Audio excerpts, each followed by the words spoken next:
like someone who I talk to, we talk about like sort of like a well. Like the introvert has like a deep well, and it's just like thought, idea, the reservoir. And I think for the extrovert, the well is like it fills up and then they pour it out. Like they fills up and then they pour it out. They fills up and pour it out. They just keep pain. I think we'll get into that too. Like we were talking about empathy before. It's like I have no problem relating with someone's pain or empathy. It's like I'm in touch with your emotions more than I'm in touch with my own.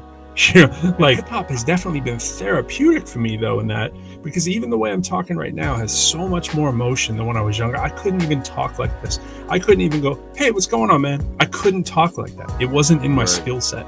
And little by little, hip hop has definitely brought me out of that shell. Being able to emote and to be able to tap into, like you said, the lion, and now I remember that. Like, so whenever I have to go give a presentation that's not about hip hop and just about me talking or whatever, now it's like, yo, remember you're a beast. Remember you're a lion. Remember. Yeah, so I'm gonna hit y'all with something that'll help. So take it to public speaking. We should do a whole episode on public speaking. So here's the thing about public speaking. I think most people who are introverts have been told like, "Oh, you're not good at public speaking. You're an introvert, right? You're timid." Oh yeah. I was like, no, it's just that the thing that you probably do well is seen as a crutch, right? Like if you're charismatic and you're outgoing, that's seen as like, oh, that's a good public speaker. It's like, no, that's just their gift. They're charismatic. Right. Word. Yeah, I'm switching up the headphones. You know what I mean? Just switching up the headphones, getting things tidy, prim and proper. You are probably checking out Introverse, but you're probably not as many people as will be in a second when I make my announcement public. That always helps. I'm sitting up high in the chair right now. My name is Pro. We're going to run that intro one more time and get Bernard up in here. Check. He's in the ether. Oh, you there? What up, Bernard? What up? What up? I got you. I already had a room set up. Oh, you did? Yeah. It wasn't showing up for me. Here, let me. We can kill this one. I realize I didn't send you the link too, so that's probably why you're not on the other side. I just sent it through Gmail. All right.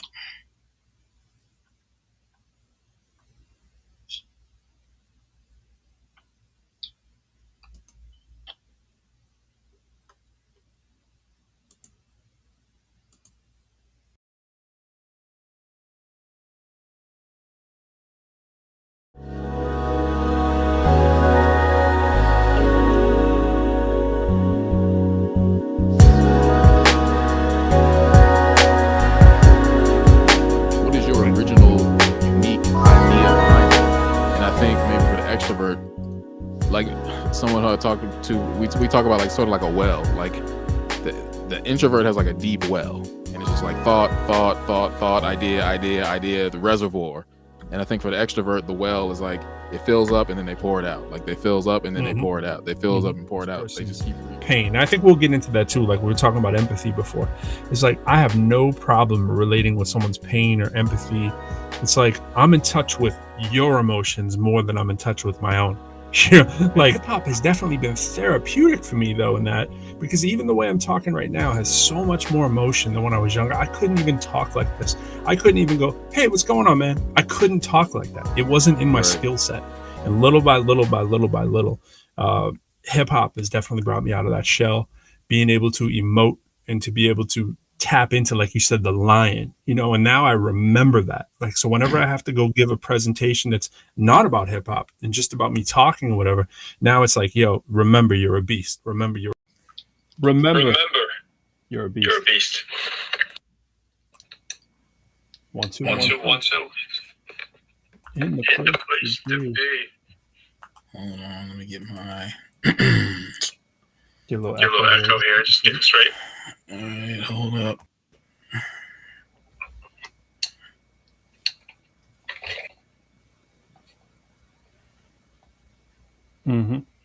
Check 1. That's better. All right, welcome on Clubhouse. If you're listening, All right. Bluetooth connected. Style is perfected. All right. So do you want to explain today's show, Pro? I suppose Or do you want me to explain it? I could do that. Just making sure I got my stuff going here. I got the microphones going on. But yeah, so first of all, you checking out Introverse with Bernard and Pro. If you didn't know, we on Sundays at 6:30. We, believe it or not, are up to episode 22. So these have been 22 episodes where we've been working out behind the scenes for ourselves, and we figure we open it up to the quote unquote public. And as introverts, we're just discussing things that are related to introverts. And so today's topic that we wanted to discuss and run through is basically public speaking up, and the idea being, um, a lot of times you'll hear introverts be, I don't know if accused is the right word, but you'll hear the claim, and what we'll probably say is the false claim, is that introverts aren't ready to speak when called upon. I think introverts are always ready, but not necessarily trying to volunteer to be the first ones in the room to speak, which doesn't mean that they wouldn't be effective public speakers. Usually, the idea, at least I think Bernard and I, without speaking for you, Bernard, is what we talk a lot about is that there's certain situations in which we are usually willing to speak. A lot of times when there's anything kind of creative that's brought into the mist, it's kind of like that dangling carrot that will usually get us to participate, or anything where thinking in a way that isn't traditional is required.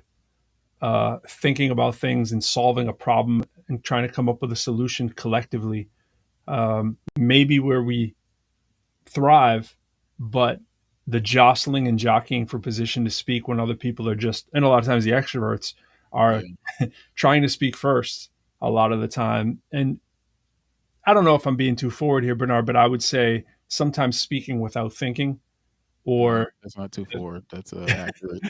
or have done the prerequisite thinking ahead of time. 100% accurate.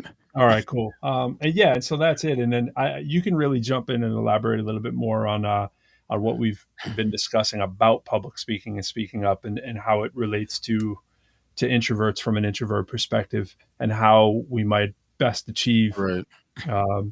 collectively. Well, I guess to pick up over the last point, maybe I'll clarify. I think the extrovert finds their energy from reading all these books and just experiencing life.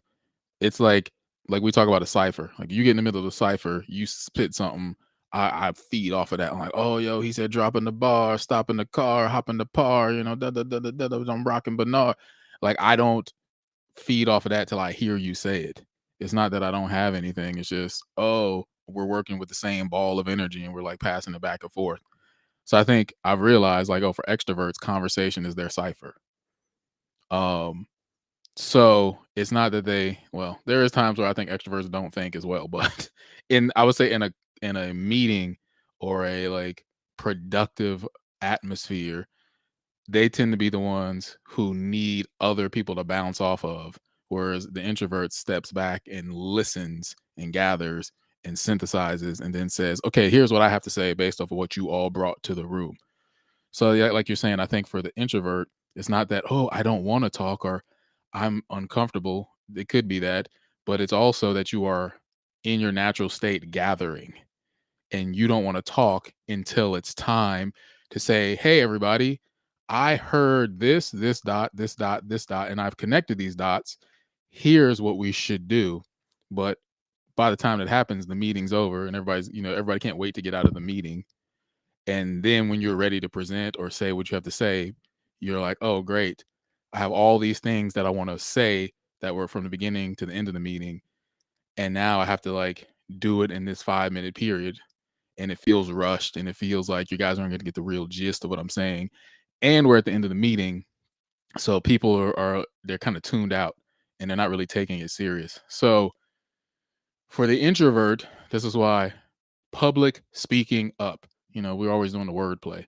So I jam those two together. Public speaking up. Because I think those are the two things that introverts deal with. The public speaking and then the speaking up for yourself. So what we're going to get into today is me and Pro as hip hop artists, as wordplay artists, as people who have done TEDx presentations and hours of other presentations, open mics, performances, whatever. We're going to talk about how do you tap into your hip hop mentality and use that to gain your inner confidence, because everybody has it. You don't have to be a hip hop artist, but there is something to this hip hop mentality that we use that you can translate to your own version, whatever you do. Facts. One of those things right off the rip is knowing that we have the ability to do what we've practiced many of those hours in the ciphers, which is freestyle, but not mistaking that or confusing that with the fact that we're freestyling because we're not prepared. In fact, I will say that I'm never scared. I'm never nervous when I am thoroughly prepared to do any kind of show. And if I know the rules of the game are freestyle, like, hey, this is a freestyle cipher. Well, that's like, show me to your leader. You know what I'm saying? Like, here I am. I'm ready for business. If the rules are freestyle, it's like, oh, you want to see how well I freestyle? I'm ready. I'm ready, like just Right. like a cipher, right? I'm ready to jump right in because I've prepared my life for this, right? However, because we've typically prepared our life for something, it also means we enjoy being prepared. So being able to freestyle when the situation calls for it kind of gives me an inner strength, an inner security blanket, if you will, that how bad could things go? Because if they do, I'll just freestyle. Right. And to the point where I was doing this too much as a crutch at so many shows where I was stalling for time, I just started freestyling. It's actually what made me take up stand up comedy. I ended up doing about 16 shows in Boston because I was like, man, I feel like I'm going to the well too often. Like, and the crowd would, after, they'd be like, yo, you just like, you're never nervous. You're so relaxed. You just jump into a freestyle. You'll tell a few jokes. And I would say, I really need to take the joke thing more seriously too, because I don't have that feeling because I am nervous when I'm saying the jokes because I'm not sure what's going to come out. There hasn't been the hours of preparation. I mean, there've been some, but it hasn't been the same way. So a lot of times what I'll tell people when you're planning for public speaking is that if you haven't done the due diligence, if you Right. haven't done practice in the mirror like we do with the phone, or, Bernard and I both go walking and we kind of use that as time to sort out our thoughts, sometimes freestyle, sometimes listen to beats, right? It's that quiet time when we're alone preparing, when people aren't watching, that fuels us so that the performance is really an afterthought. It's really like, okay, it's almost a stress reliever. It's like, here I get all this bottled up kind of practice. I get to demonstrate what it is that I've been doing with this time, and we're inviting you to share in that, as opposed to like, oh gee, I'm nervous, I hope I don't mess it up. No, we've done the work, and we know that if things go wrong, we could freestyle, but not like we're just going to be that dude to come out and wing it. It's like, no, we're not saying we're coming out to wing it. And I think a Right. lot of people who haven't done a lot of speaking will sometimes do that. Depending on their personality type, you'll find people that come out and be like, oh yeah, I got a rough idea. And I'm like, rough idea? You're doing a Right. Toastmasters talk or a TEDxer with a rough idea? Like, that's not that's Right. not what we want to do. You want to have more than a rough idea. I mean, you speak on it because I mean, when I watch your TEDx, um, the entire cadence is spoken word. It's only you accentuate when you want people to know that it truly is spoken word. At least is my take when I watch you. It seemed entirely like you'd mastered this one long spoken word with points where you actually did traditional spoken word, and everyone was like, okay, here's where you can now follow along and it's safe to understand I'm doing spoken word, Right. because the preparation was so evident. Right. Well, it's interesting because when I did the TEDx back in 2015, so I won the open mic, and then they said, "Great, you're one of the speakers now." So they gave you a coach. Honestly, at first I was like, "Coach?" I was like, "I don't need a coach. I know how to speak. I know how to come up with ideas." But he did help, with like just like asking certain questions. I was like, "Oh yeah, I never ever thought that's a good little point." Or like just working with him helped me to like bounce ideas off to be like, oh yeah, I should use this word instead of that word because now it clears everything up. Because literally the day before, like the organizers, they were nervous. I did a run through, and I knew it wasn't glued together. Like I like you and I from writing songs and spoken word. Like you look at something, you're like, that's weak, that's weak, that's weak, that doesn't connect. So I wasn't like, oh, this is great. I was like, nah, there's a lot of pieces that really need to be tied together. And they were just like, oh, I didn't get that point. I get that point. I was like, yeah, I'm not done. Like if I had to stay up the whole night and Yeah. finish it, I will do it. Because that's what I There'll did with be my some shoring up going on. Trust me when I go home. Right. because when I did my graduation speech the night before, when I graduated college, I was up till 2 a.m. like rearranging stuff and okay, got to get this together. I wasn't gonna just come in there and be like, okay, guys, this is a rough draft. I was like, nah, this is about to be it. So yeah, the night before I was like, so then I went back with the coach and he said something and I was focused on the word like race maybe or diversity race, and then I changed it from race, which was too specific, to like discrimination. And so then I was like, oh, imagination is the cure for discrimination. So that really simplified it, but it got across everything I was talking about with that one specific point, and it made it a lot more lean. So yeah, it was about a month of prep, meeting with the coach a few times to go over stuff. um, and I was in PowerPoint making animations that I didn't even use. I really only had 3 slides in the end. But yeah, I think this friend I have, he was like, "Yeah, you should do your spoken word at the end." Or he said you should like flow into it, so kind of make it seamless. Oh, that's a great idea. So I took that little note. So I don't remember if I like worked backwards and was like, "Oh, if I'm doing spoken word, I should then kind of spoken word up front," or if he helped me think of that. But yeah, I like the idea that it was like a continuous poem, but it was information. And part of the reason that's just something I've developed over the past decade is this cadence of speaking, and I find words that make sense and have alternate meanings. So when you're listening, you're locked in, you're engaged. Like he said, oh, narrow minded, and you think narrow mindedly. Like it's kind of hip hop in and of itself. So that's just me and you activating our own gifts as we talk to people about how to public speak. So obviously everybody's not going to do that, but it was like, yeah, one, like you say, one continue, like the first half of it or the first 3 quarters was like it's a talk, but there was definitely like wordplay and wordplay comparisons that kept you going, ooh, ooh, ooh. And then yeah, when you flow into the straightforward spoken word, like everything was glued together. So what was the actual I'm trying to think, what was the actual question you asked? Well, Just that like the that was preparation. more of the statement. I knew that that's what was going on. I mean, I did frame it as a question, but I was pretty confident that that's what you were doing. But I think the bigger point of that is like the preparation that it takes to do something like that, to somebody who's not necessarily a speaker. They may not know. They may not know. They may just think you come off like that, or that's Right. like, and so often in hip hop, we do this as well. I'm always speaking on this, how we just, we make it seem like it just happened that way. And really what we're doing is lifting back the curtain a bit and saying, look, there was Right. endless preparation into like even it's sometimes like a lawyer. Like we always hear that analogy that you're not charging a lawyer's not charging for the time they spent on your case or whatever. Right. They're charging for the years of preparation they put into the degree to know the facts and know who to ask and those kind of things and know the precedents, blah, blah, blah. I feel it's very similar in hip hop. Like I was just on the phone. I was working on this morning. It's funny. I stopped on bar 14. I just had to go. I didn't have the 16th bar done for this project I'm doing for another university. It's a song that I'm doing, and it's a jazz song. It's a major music university, and the first draft that I gave them, they actually didn't like. Like, no, this actually isn't what we meant. Let's explain. Right.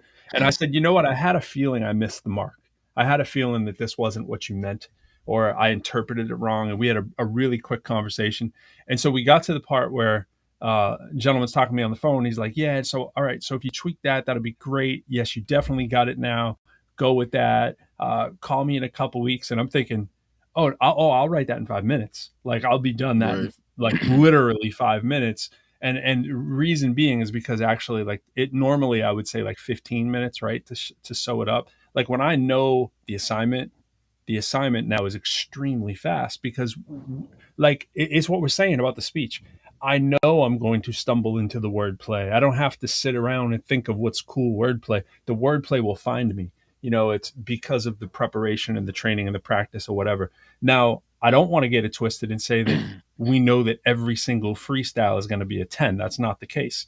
Right. Sometimes the wordplay doesn't find you when it's that quick. But if you give me 5 minutes to finish 12 bars, like it's going to sound like something that years ago took me days or weeks, right? And so Right. all I was saying was I was kind of chuckling to him. I was like, I mean, I'm being a little facetious with 5 minutes, but I'm like, you know, I might have it really good in 5 to 10 minutes. Right. And just like you doing the prep work at night, you know this thing's to shore up. Like it sounds dope to you, but I know the point where this needs a really dope metaphor. And I know where this part over here, like I got the general gist.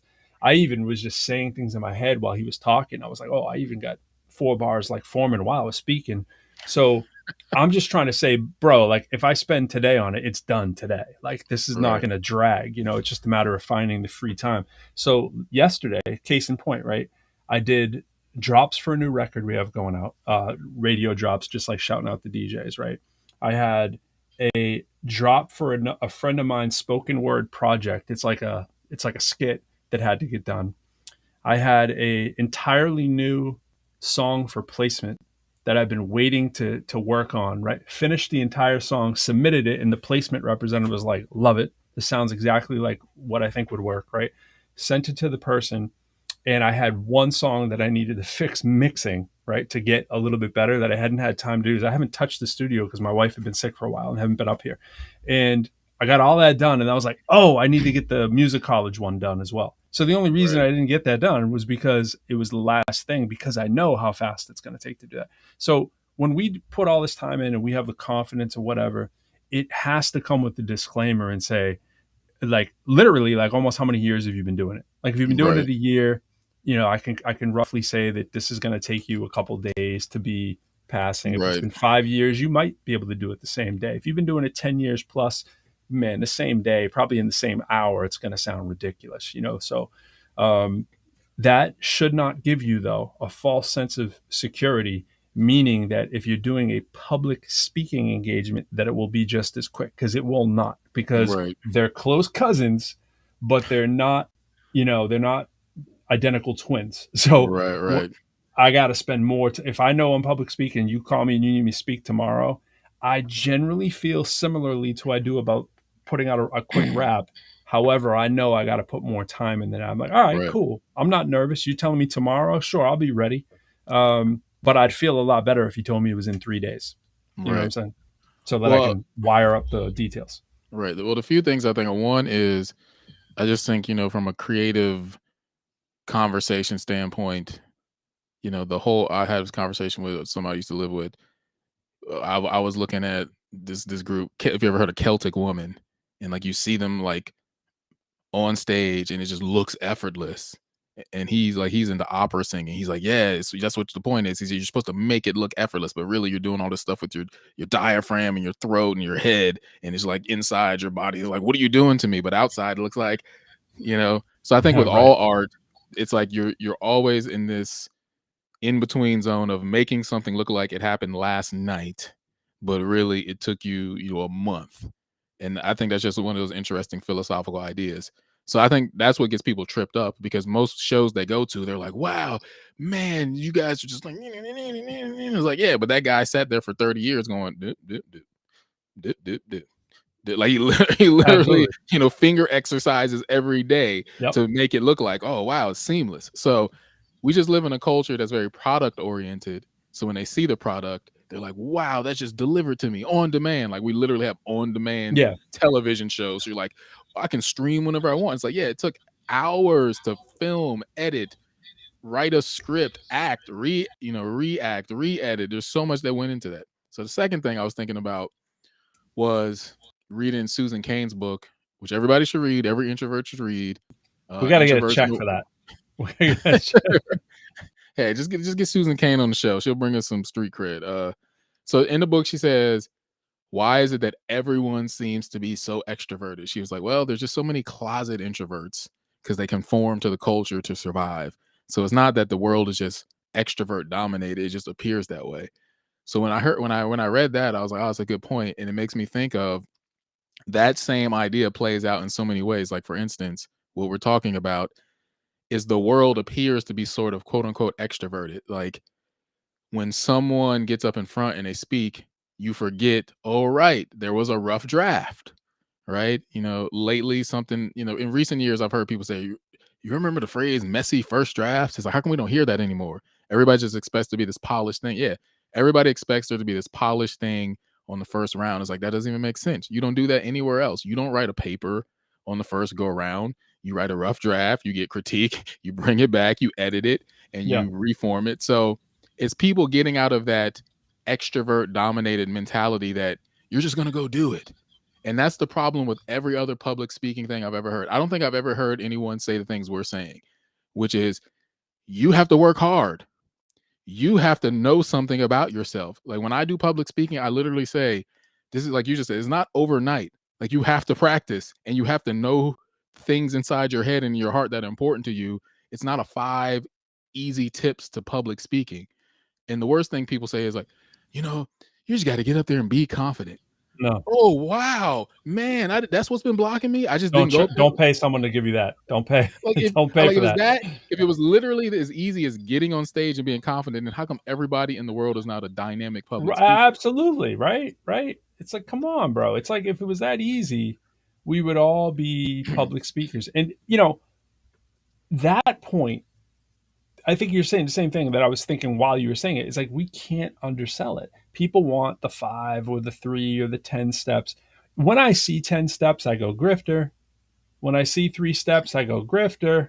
When I see 5, because, all right, if you held us to it and we had to come up with a certain amount of steps, the fundamental first one would be the sort of the seller of the book or the anti-seller, because as soon as you find that, you can just put the rest of the book down.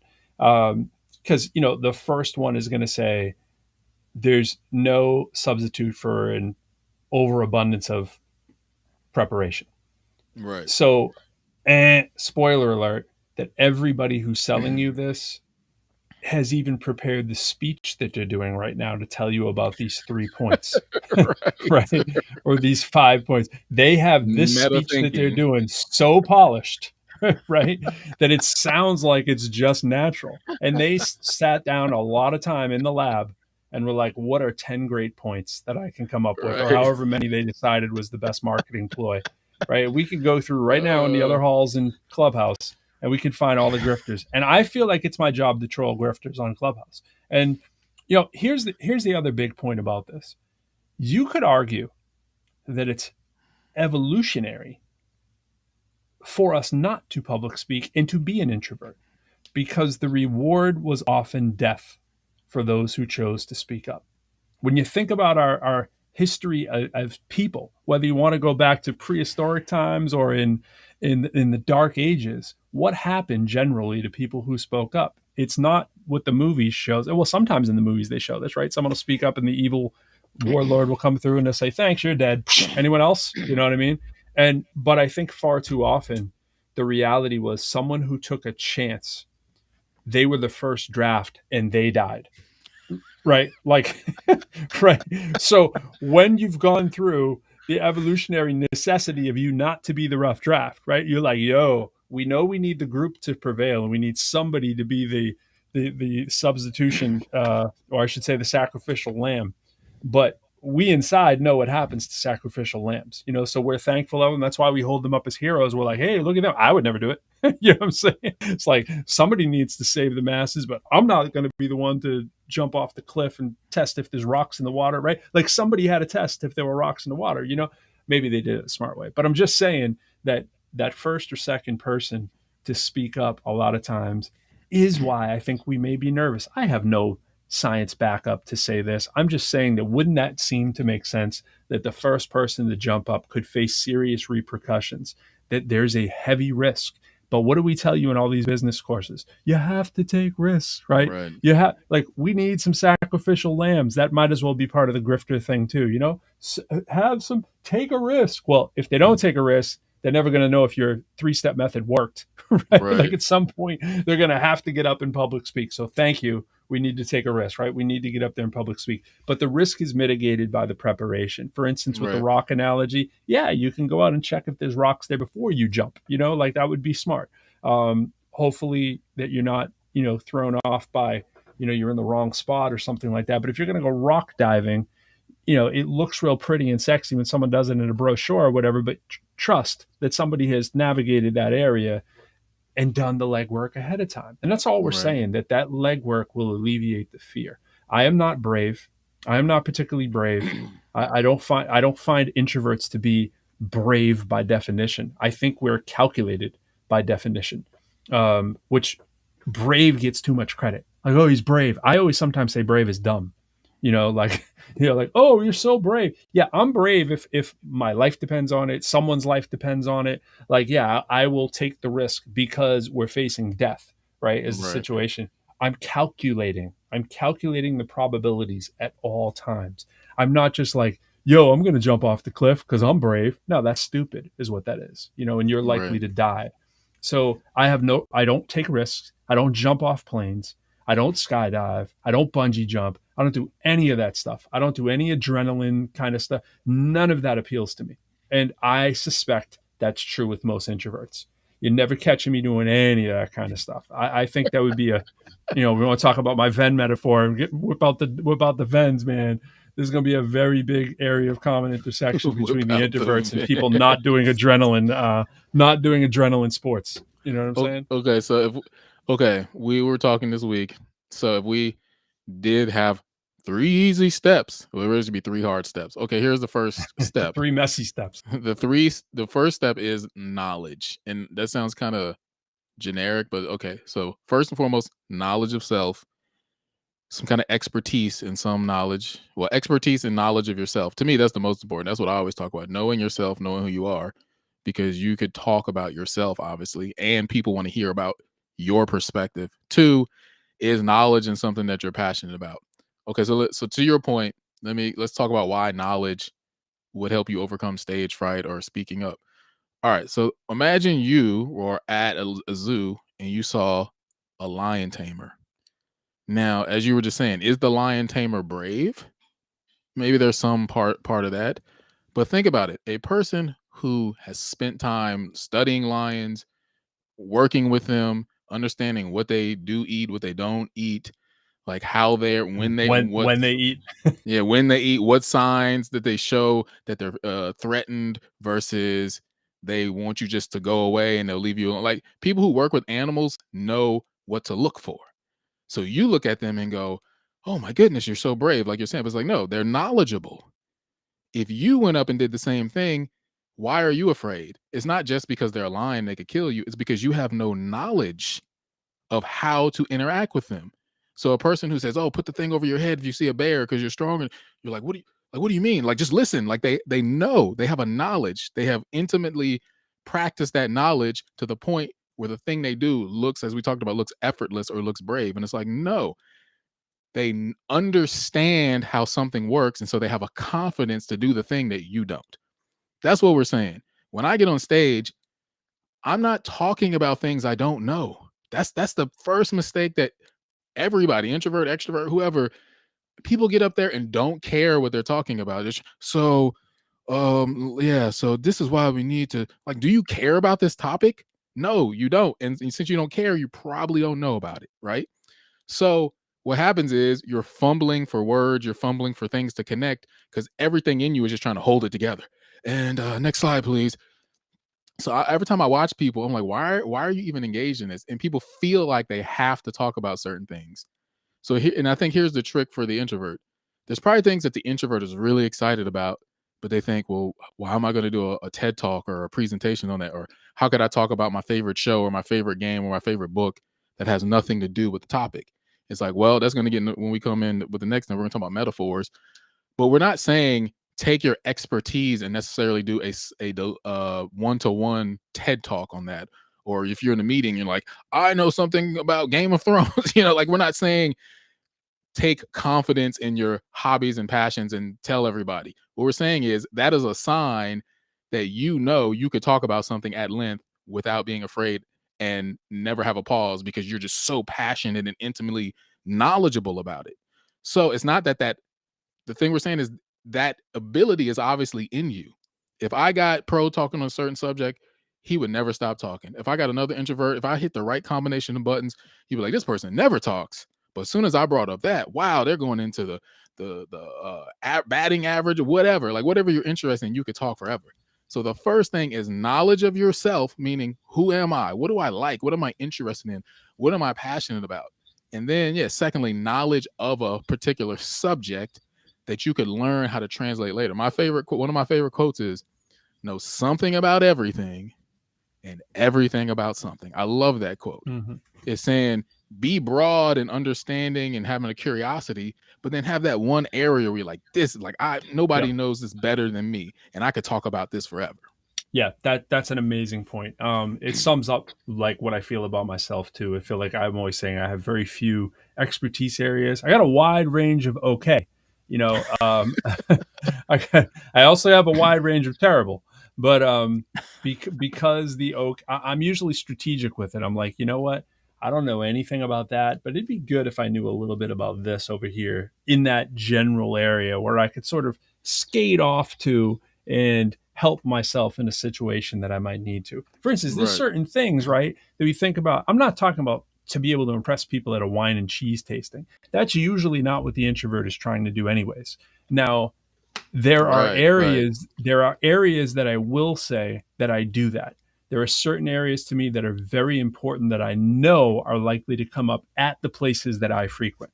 For instance, I know that it's likely that I need to give a dissertation on dark matter, right? Like it's very possible that someone's going to ask me from A to Z all my thoughts on dark matter. I'm just throwing out one out there that the average person knows nothing about, right?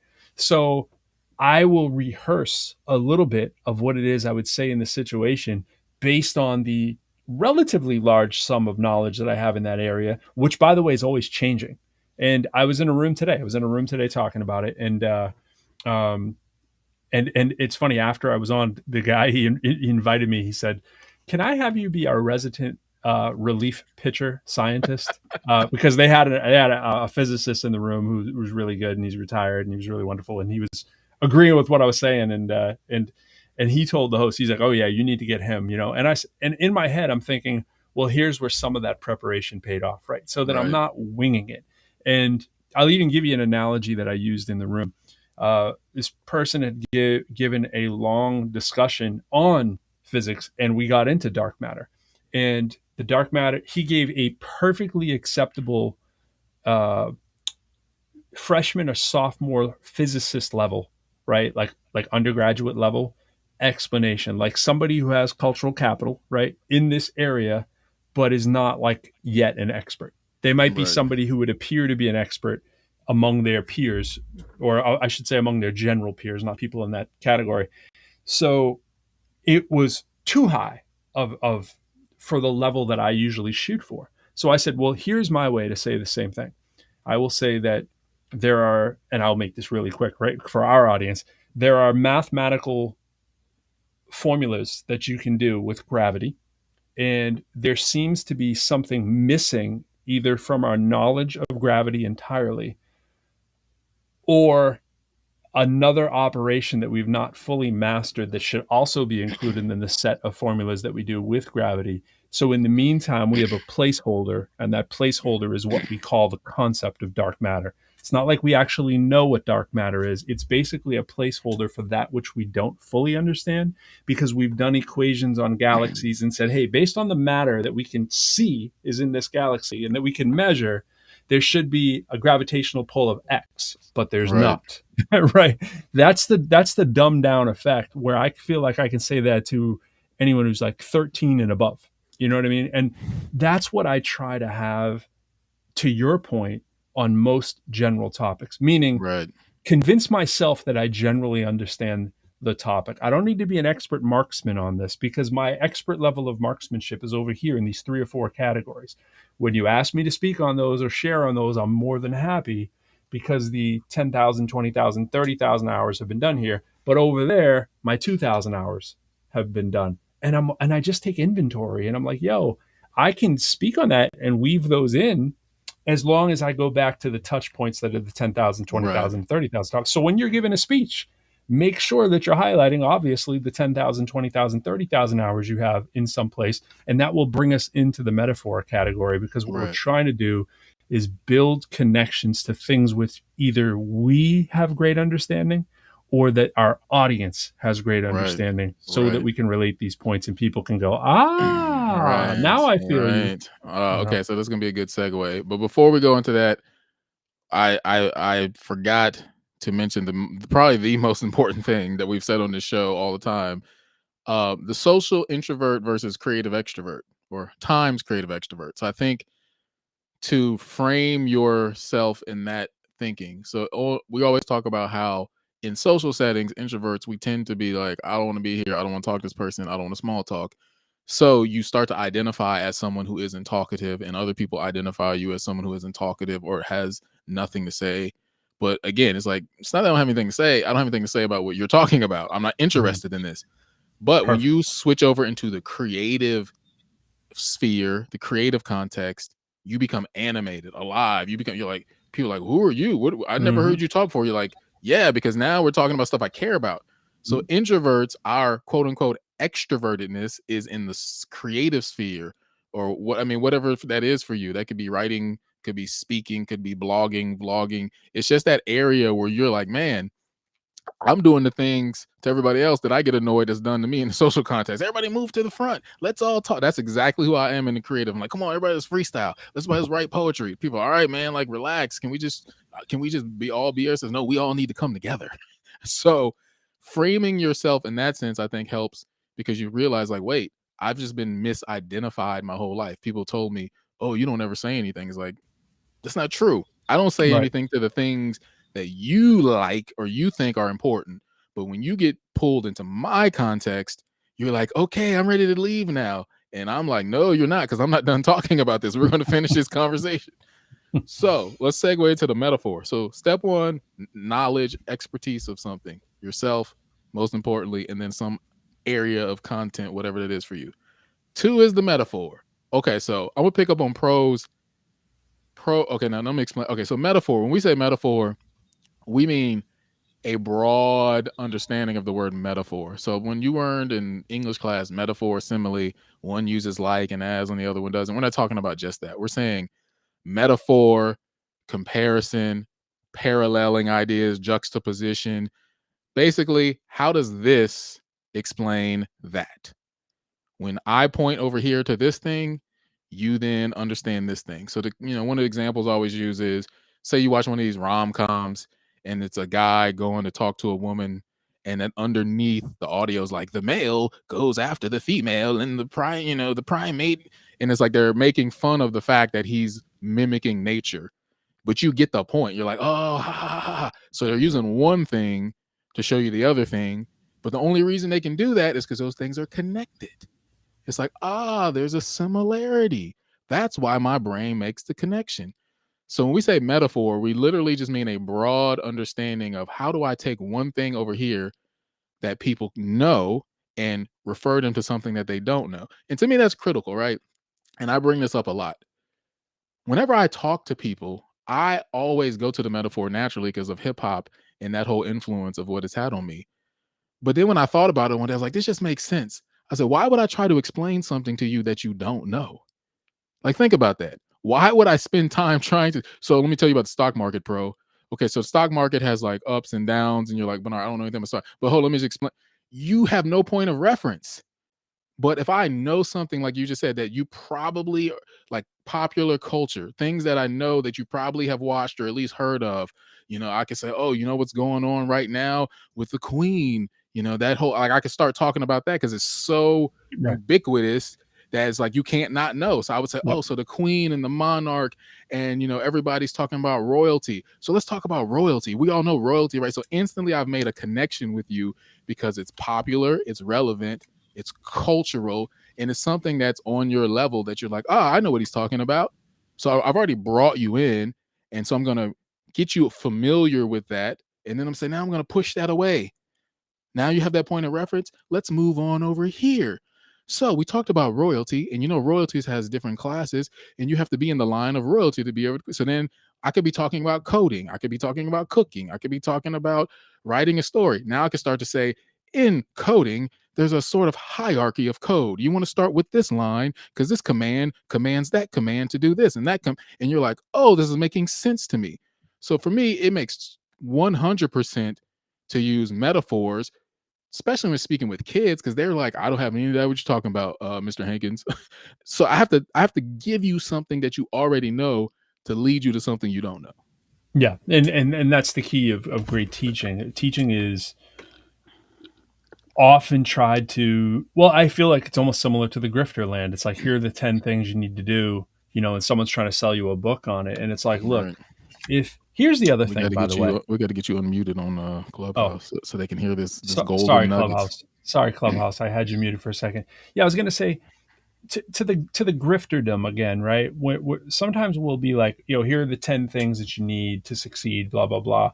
And one of the things I would say is, whenever you feel a temptation to write down the 10 things, and then you realize that as you're writing, well, oh, it could be 9, it could be 7, it could be 16. It's not this nice round number, right? Like, there's always this, we always got to make it 3, and you think about why that is. People just don't want much information, right? They can follow 3, right? But 10, if you're going to read a book, well, it better give me some substance, right? I don't just want 3 Right. things if I'm reading a book. It depends on the audience, right? So the well-planned grifter is going to have 3 for when they have 5 minutes, right? Or 10 minutes or 15 minutes or 20 minutes, right? But if a grifter is doing a day-long workshop, you better believe they're going to have more than the 3-step plan, right? Right. Unless they're going to have unbelievable pull-out breakouts that all go back to the 3-step, right? A lot of times it doesn't conveniently fit in a nice little package like that. So when we're teaching and we try to be anything less than authentic with how it is we're communicating, especially to younger people, it's so easily picked up upon. The grifter is smelled out by students. Like, students are your greatest snuff test, right? And if you're doing a good job with teaching with students, it's usually when you've thought about them intentionally ahead of time and said, what would they relate with, right? This doesn't have to be deep. It's even in the word choice. And there's nothing that pisses me off more than watching people speak way above the level, thinking that they're doing the student a great favor, right? Right. When they're using 12th grade vocabulary, and they're like, oh, they'll just ascend to the level. No, they won't. They won't ascend to 12th grade if they're 3rd grade. They just won't, right? And it's the same with if we're trying to do math concepts and we're like, oh, they're in 3rd grade, we're just going to give them some 11th grade today. Nope, wrong. Right. You can give them 5th grade if they're in 3rd grade. Some of them are going to be able to reach up to that because there's not a huge difference when you take in a couple steps, right? But you have to know the audience that's in front of you. But here's the deal. This is a big piece of it. If you're doing a TED Talk, what's important is knowing what's, like you said, with popular culture, what's generally going to hit a lot of people. You don't have to get every single one of them when you're doing public speaking. There's a difference between speaking to 3 experts and speaking to 300 people that generally don't have a wide knowledge base of what it is that you're speaking about. So you have to consider this. If I'm doing a talk among my peers, it is way different than me just trying to hit the wide swath when I'm doing a TED Talk. So the TED Talk results are going to show and prove when generally everybody picked up something there from you. So it doesn't need to be that 99.9% of the people. If you got 60% of the people in a room at a TED Talk that's got thousands of people that think you killed it, that's great. You're going to do wonderful. So we got to shut up the little voice in our head that's saying, oh, you're not being 100% accurate. Kill this accuracy need. When I just said everything about dark matter, it wasn't accurate, but it was good enough to get you through the door so that you hopefully will inquire more and figure out what it is you need to know. Stop listening to this voice from whether you're a math person like me, and I'm speaking from experience, feeling that there's some math guy checking on you, right? Feeling that there's a principal who's going to bust up in the room and come in with the student learning outcomes, go, wait a minute, you didn't say that 100% correct. Right. The general idea for the general audience is good enough. You'll know when you need to go with a deeper dive to actually come with a deeper level of specificity. Last thing I wanted to say too about when we were talking about metaphor and the connecting to get from over here to there, is that it's almost wordplay itself. I was thinking about it as you said it. We are hardwired to be hardwired. In other words, like, that is how we are. I mean, I could just say it once because it's such a simple double entendre. We're hardwired, right? But what do we mean by that? It's like our synapses are literally the things that make us experts on disparate regions of the brain, right? We reach out and our brain connects and goes, oh, I smell my grandmother's basement. And that makes me think of when I was 6 years old and whatever. And forever that's cemented in there and it's waiting for you to reactivate it, right? And other things that aren't as strong as smell, because we know olfactory is so strong, right? Other things that we have to use this mental cognition to build the bridge. We know that the fatty tissue is actually strengthened the more times you force it across the bridge until it becomes a super strong bond. That's what's happening with the neurons and the synapses. It's building a strong connection, and the fatty material is building up like a strong muscle when it eventually is firing through enough times. The first time it's second time it's and after a while that thing becomes cement, and you're not breaking that. That's why our written rhymes we can remember from 20 years ago.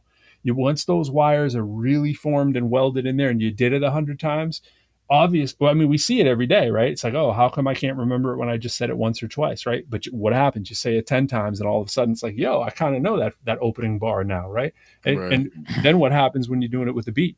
Then what you find out is little by little, when you don't have the pad, you're forcing yourself to remember it even more. And so if you're just ideally walking around and just saying something in your head, you're going to get the flow, the cadence, everything. You might want to jot down the notes so you don't mess it up. Like something might distract you and you don't get to that level of expertise. But that's what we mean by expertise, is that we are hardwired for hardwiring. That's exactly how our brain does best. So that means in essence is that we're hardwired for metaphor, because that's what metaphor building actually is. And we appreciate it and go, ooh, you activated my synapses. I felt it because I never made that connection before. That's what the crowd's doing. They're going, yo, you just activated it here. That's why they say it's deep. That's why they say he's conscious, and all these other kind of things they'll throw at you.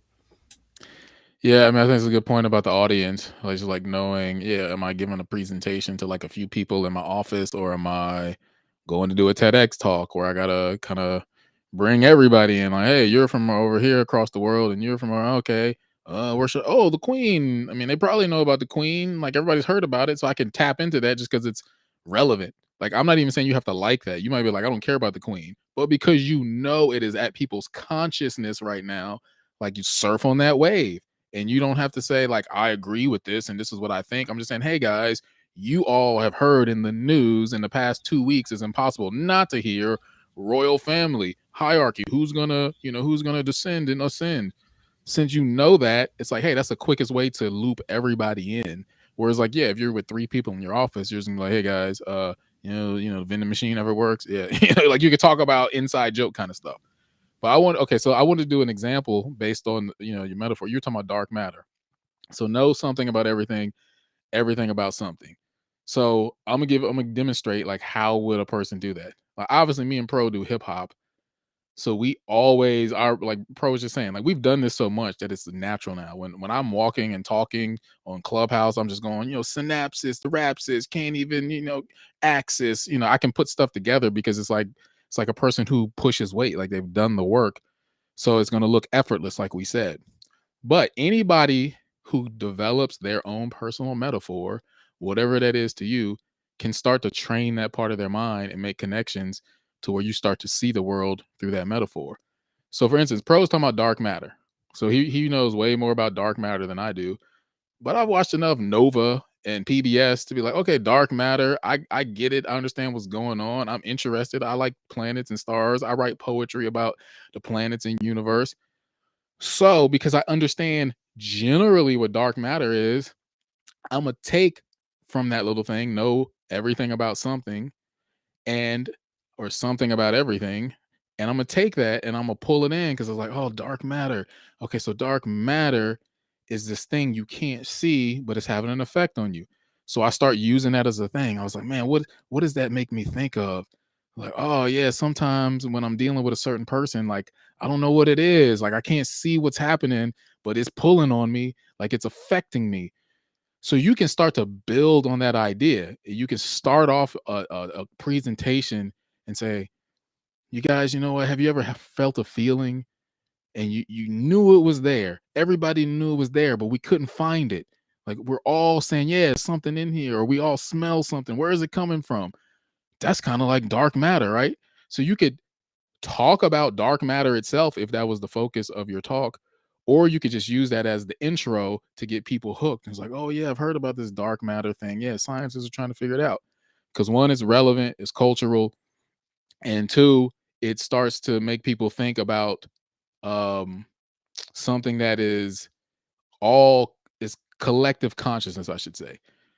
So when we're talking about a metaphor, we're not saying get on stage and talk about something you don't know and be, tenuously connected. So dark matter here, and then, people no, no, no, no, no. You're not trying to like impress people with your knowledge of the other thing.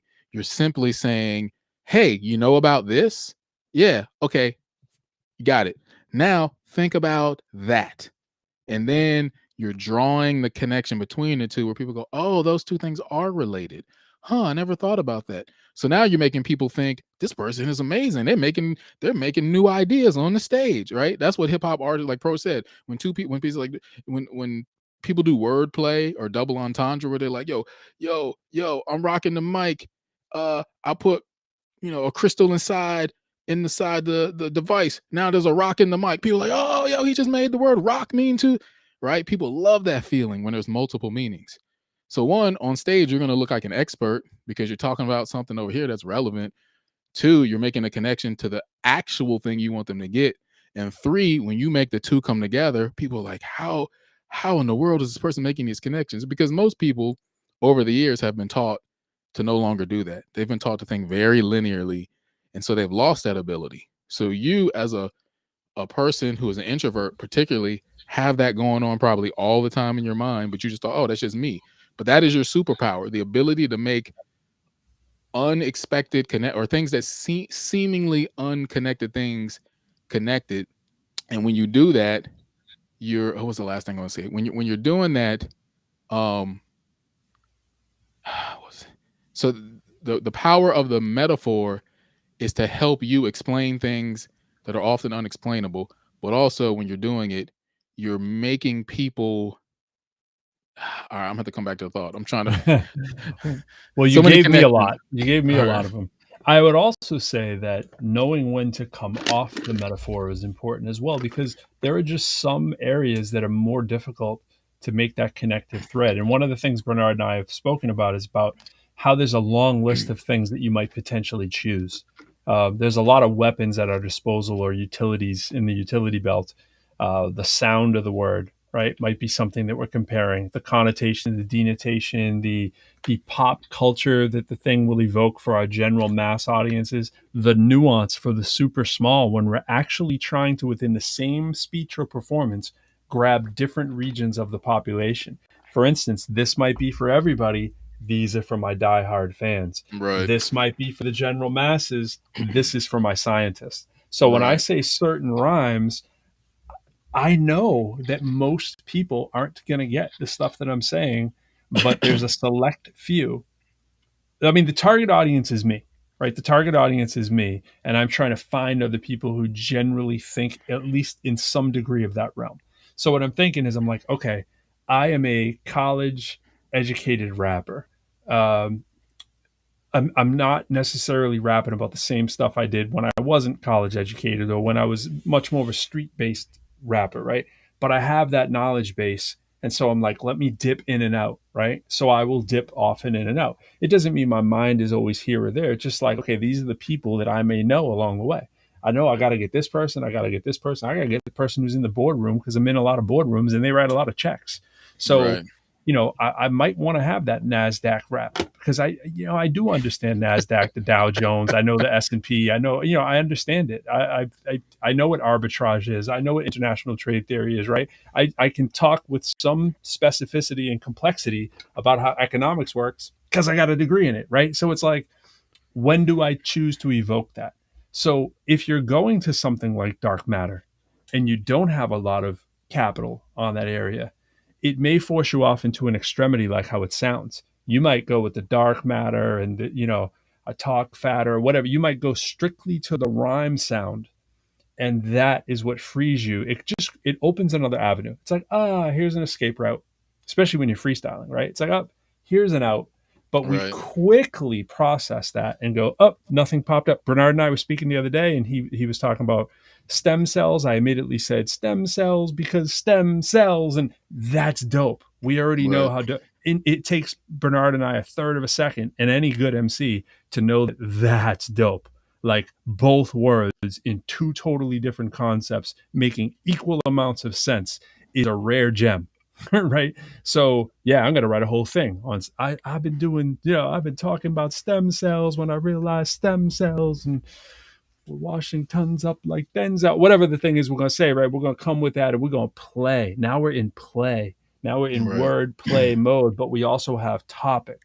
And now we know, like intuitively, oh, I'm going to stick on this one. But dark matter may go, you know what? It's elusive. It's hard to understand. Unless you're going to talk about something being elusive and hard to understand, it may not present a whole bunch of areas for us to play around. It's very Right. difficult to play around in the difficult unless you have super level knowledge on it, like you're saying. But then you got to remember, you were talking to just those chosen few for your whole session. That's fine if someone's hiring you to write that. And those are some of the things I'll do. If you're writing to a select few because you know you're getting a check in that area, that's cool. But that is not what we mean when we say public speaking. Public speaking, if you're not aware of what the current reality is for the people in front of you, you have not done your homework. So you have to know. If you are not looking on, if you're not grabbing a People magazine while you're in the grocery checkout Right. as an MC, you're missing an opportunity. Right. Like, I don't care truthfully Right. what's in People magazine at all, but I know that it's required reading for me to just see what the masses are talking about on Tuesday. One more quick point. That same room that I was in talking about dark matter, the guy told me after, he was so excited from me talking, and there were a lot of people in this room, and he's like, Pro, you mentioned your puppy. My puppy was going crazy, and he's like, there's this puppy room that my best friend does. It's like for walking your puppies, right? And he's like, I just wanted to let you know. And, and he's like, I don't know what you're doing at on West Coast time at 6:30 and the math, that's 9:30, right? So I'm like, yeah, I'm pretty flexible. Like my schedule's pretty flexible. I said, and it's just the last second till he didn't think I was going into this room. I was like, yeah, I'm a little more of an introvert than you might have me pegged for. Like, truth of truth, I'd never want to be in the puppy walking room, right? And if it wasn't if it wasn't for the fact that I do have a new puppy, it'd be 0. It's about 10% because there actually are some questions that I have, but they're going in for the social aspect of walking their puppies. I have 0 interest. And and this is an interesting point. When I had my other dog, and I lived much like I do now, there were dog walking parks all over the place, people doing puppy play dates. There's nothing that makes my stomach roll more than hearing puppy play date. Like, I don't want to have a puppy play date. There's no interest, right? I don't want to do. Now, here's what I do like the interest of. I like the spontaneity of just walking my dog, and maybe I see someone in passing with a dog, and I'm talking to that person one-on-one. I'm cool with that. I'm not that kind of introvert who's like, I'm not going to talk to anyone. I see someone that's talking to my dog, I'll be like, hey, what's up? What kind of dog is it? I'm very cool and cordial, but ahead of time, I'm almost getting anxiety about thinking about going to a puppy park. Like, I can't even explain it, but I know the introverts know. You know what I mean? It's like, I don't want to think about preparation of going with a bunch of people. And then there's this expectation of how social I have to be because there's a puppy park demeanor that you have to have. And I know from going to them, that it's like, it's a lot of work. It's like people are bringing their best Starbucks cup and they're doing there's just a whole thing that goes with it that I don't want any part of. And so when I heard him saying this, I'm just sitting back and going, this guy just threw out a life raft to me that appealed to his, and he's the guy hosting the room, and it's a very popular room. So it's like, he's probably an extrovert, right? But he's talking about deep subjects. So who knows what kind of extrovert he is or whatnot. But he's like, hey, this seems like a pretty nice guy. I like him. I want to invite him to this. And it's like, that's the wrong move. I appreciate it. I know what he's trying to do. I actually might go in again because I was at the vet today. I got a couple questions. I'm like, hey, maybe there's something I can get there, but I don't want to go into. I just want to go walk my dog. You know what I mean? I want to listen to my beats and I want to write my rhymes. And all of that kind of stuff has a place in your public speech. Even like Bernard was laughing when I said it. You can feel that's almost like comedy. That's comic relief that you can put into your speech. It doesn't have to all be your expertise. It's like, I could stop the show saying that and like, yo, and as introverts, truthfully, we don't want to go to your puppy meetups. It's like, we're not going to doggy daycare. We're not, it's not what we're trying to do. And you can feel that it's funny because it's so true. And it's like, I didn't even think about it as a punchline until he said it. And I'm like, bro, I am not trying to go to your, and I'm thinking about how funny it sounds coming out my mouth. And I'm like, but how insulting that it could land to the wrong person. Like, oh, isn't he a jerk? Like, he doesn't want to come, you know what I mean? So it's time and place and audience is super important. And that is our job. And we have to be up on it and know how that's going to land and deliver. Yeah, true that's introvert. Part of the research. True introvert. I'm trying to think of the point I can remember. So I'll talk about something that's semi-related. So back to the metaphor before we go to point number 3. So you got knowledge of expertise of yourself and of some topic, and then you got a metaphor. So with the metaphor, to be clear, as me and Pro talked about, what we do is like name brand metaphor. Like we live in the world of hip hop where metaphors are, as Twyla Tharp says, metaphors are the lifeblood of all art. So if you're in hip hop, you better not come in without a metaphor because it's the whole thing. This is like this, and then I'm flipping it. Like if you come in and just like, yo, I can flow like water, and I am cool like a water. People are like, all right, later. Like maybe somewhere else that works to teach a kid or something, but for hip hop heads, you have to be a expert, superb level metaphor person. So you can't look at what we're doing and say, oh, I can't do that. We're not saying become a hip hop artist. We're saying have a hip hop mentality. We're saying have the mindset that metaphors are the thing you cling to, or as Twyla Tharp said, the lifeblood. Like when I come into this room, I got to have a metaphor that grabs people's attentions. One thing you can do, think about your favorite musician, your favorite actor, whatever. Probably more musician, because there's a few musicians who I listen to, and I started to notice over the course of a couple of their albums, they had similar words they would use. Like one person was always talking about airplanes, other person was always talking about weaving. So everybody has a go-to metaphor. So don't just think about what metaphor do I need for this talk or this presentation. That's good, but you probably need to think about, well, what is my overall life metaphor? What is this thing that I always refer to? Like, do I see the world as sort of like beehives and honeycombs? Like, do I see the world in terms of, water, like beehives and honeycombs? Well, okay, I'll give you an example. I mean, mine. Mine's Venn diagrams. I mean, I already.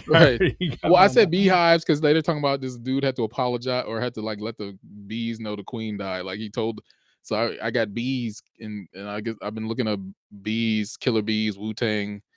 So, but also bees. Like I always use this bee metaphor because I said when you're an artist, it's almost like you got to build this little bee or this wasp honeycomb in a corner of society. You're like, oh yeah, I'm just over here. I'm outside of society, but I'm here, right? So I'm always thinking about what does my life feel like to me, and I come up with a metaphor to make myself heal, and to also to explain to other people, like, yeah, you're kind of like an artist. Like you live in a society that doesn't really value what you do, but you're like kind of in the corner, hanging in the wall anyway, making honey. And so these things make people go, oh, that's why I feel that way. Putting metaphors, like somebody told me about a poem I did. She said, wow, you know how to put words to emotions. And I was like, wow, that's such a simple statement, but it really impacted her. And it made me think, wow, I guess I bring that service to people. I say things in an articulated, organized way that makes them say, I knew what you were saying, but now that I knew what I felt, but now when I heard you say it, thank you. Like the poet, the artist, the hip hop artist puts words in a way where people say, I thought that and I felt it, but I couldn't quite get it. So when you're on stage and you have a metaphor that you can communicate to people, they go, oh, yes, you've just unlocked me. You have just unlocked me. That's what, like when you can get on stage and people go, whew.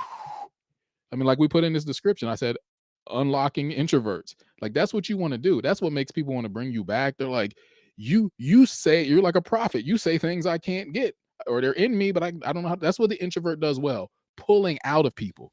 Everybody's always like, oh, introvert, you need to come out of your shell. No. The introvert gets people out of their shell in the social, in the creative extrovert context.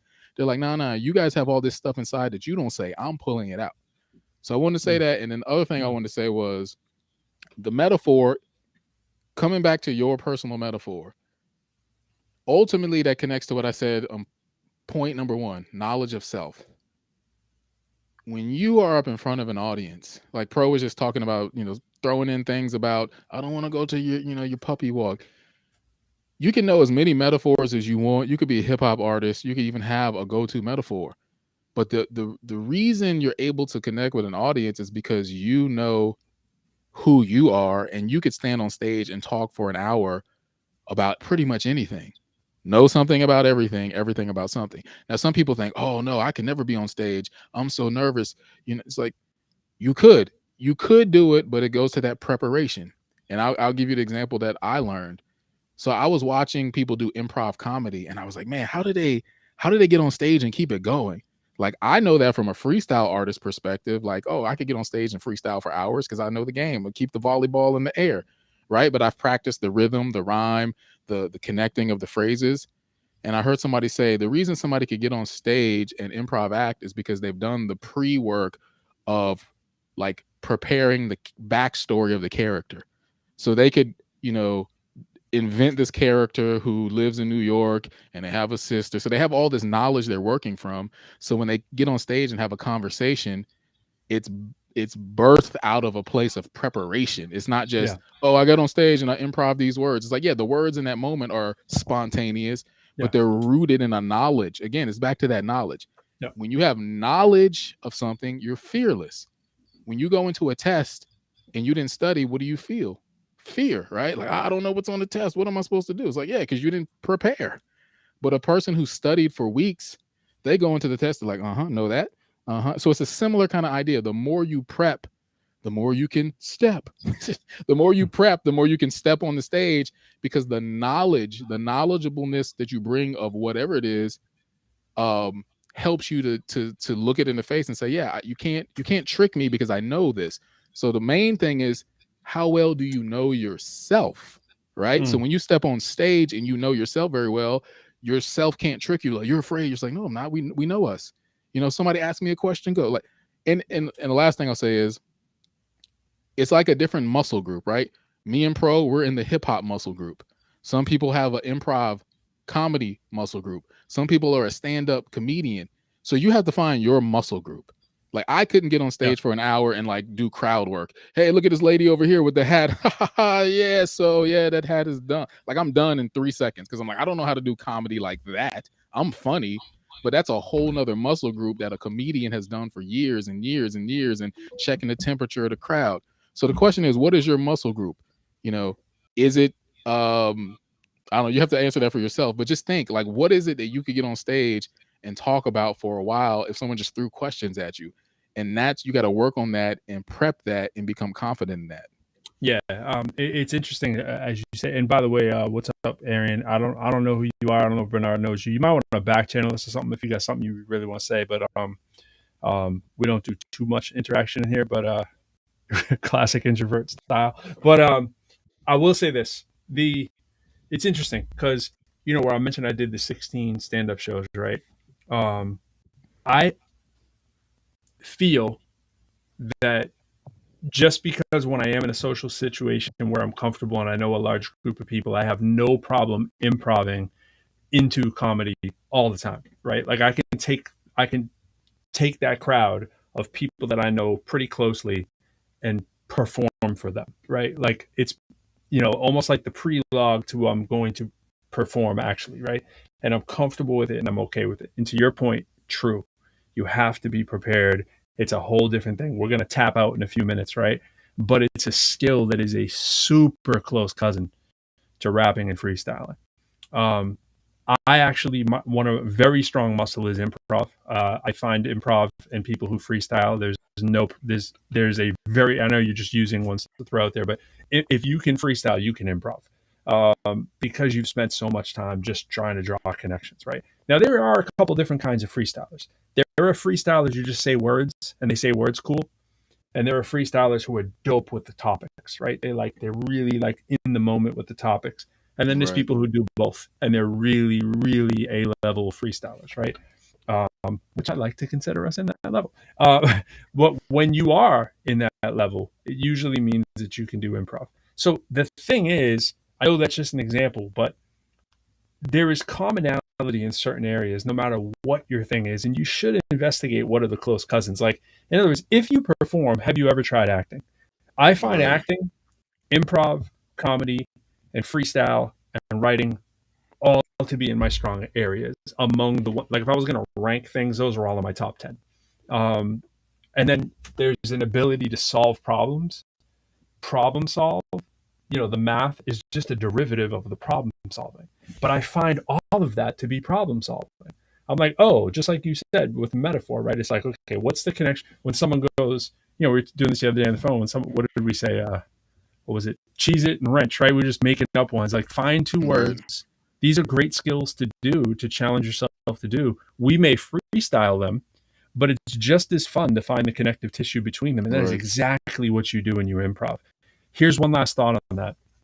I do think there's a natural propensity, and again, this is not backed with any evidence that I have. I'm sure there's evidence out there. I am not aware of it. I volunteered myself once to be in a study, a little bit of brain research study, but I was not taken up on the offer, and they keep popping up on my radar. It's funny. The institute's out on the West Coast, and they're investigating, freestyle and what the brainwaves are. But to a deeper point, I dream every night. And I remember my dreams most every night. And I know that's not true for most people. It gets me so frustrated when I find people that don't remember their dreams. Like, I ask my son all the time, and he started just remembering his dreams. He's like, Daddy, I was dreaming. And I've been sleeping in his room. My wife was sick, so I was sleeping in his room for like the last 5 nights. And sure enough, he's talking in his sleep. So I know he's dreaming, right? Absolutely sure he's dreaming. We forget the activity that happens a lot in our dreams, but I generally think there's some people who just don't dream that much. And I feel bad because I can't wait to go to sleep, and I'm having these crazy adventures, and I'm like going through I'm saving this person, and I'm even if I'm terrified and running from something else, it's interesting. Like, I actually like it, right? There's something about that imagination process, I think. That's what I mean. I have no knowledge of this really on a deep level, but it was like, I would have to think that people who dream a lot are probably people who improv well, and people who improv well could probably be great freestylers. And because we do it, because we freestyle, I don't think there's anything special about it. I know it's the external world that views it as special. Like I said, I just see it as solving problems. Like, I've just been doing puzzles as an only child since I was a kid. So I'm like, oh, I got a reward. I got a little pat on the back. Hey, you solved that puzzle. Hey, so you just keep going. And you've made the case before, and I've made the case before. Everything is reward and punishment. And the key is, can you find tricks to reward yourself or punish yourself, which is discipline. That's what we mean by discipline. Do you have the discipline to stay in the lab when you didn't get it right? Do you have the discipline to do the background research when you didn't get it right? Do you punish yourself appropriately? It sounds funny saying that, but that's what we mean when we say discipline. Do you have the discipline to punish yourself appropriately, and do you reward yourself? And I reward myself by reading something that turns into my dream. It also turns into my art. They become my thoughts, and I'm able to just draw more connections to do what it is that I love doing. And again, I got the little pellets when I was a kid, like, oh, you're so creative, right? Whatever. That's become my intrinsic feedback loop that I'm happy for, because it's made me a thinker. Right? At the end of the day, it's like all of this has made me a thinker. And so I'm like, hey, you show me something that involves heavy thinking, I'm attracted to it. Like, you show me something that's low thinking, I don't care. Again, I don't want to go to the puppy park. It's not because I don't like puppies. It's not because I don't like people. I don't like dumb crap. You know what I'm saying? You know what I'm saying? Right. So, all right, we're going to segue to part 3. Your mic's getting a little crackly on Restream. Okay, so we talked about knowledge of expertise, or expertise of some knowledge, expertise of yourself. That's 1. 2 was have a metaphor. 3 is what we call flipping your switch. So I'll give you a story. All right, so there's this open mic that my friend started back in 2009, and she ran it for about a year, and then she wanted to take a trip around the world. So she was looking for somebody to take over and keep it going. So she came up to me. She was like, Bernard, man, you should be the host of the open mic when I'm gone. People recommended you. And I was like, why would they think I want to host this open mic? And she's like, oh, because you're such a great performer on stage. I was like, yeah, performer, keyword. When I'm on stage in performance mode, I have flipped a different kind of switch than standing there saying, so everybody, hey, welcome to the open mic. How y'all doing? Like I could not sustain that but for 15 seconds because I don't know what else to say. I would say, okay, coming up next, Pro Lyrical doing poetry. Thanks, Pro Lyrical. Coming up next, Something refreshing Sarah. about that style, though. Sarah on keys. Like I literally would have nothing to say to you in between because in my mind I'm like, I just want to get to the art. And secondly, like what do you need to know? They're about to perform. Like they're about to speak to you through performance.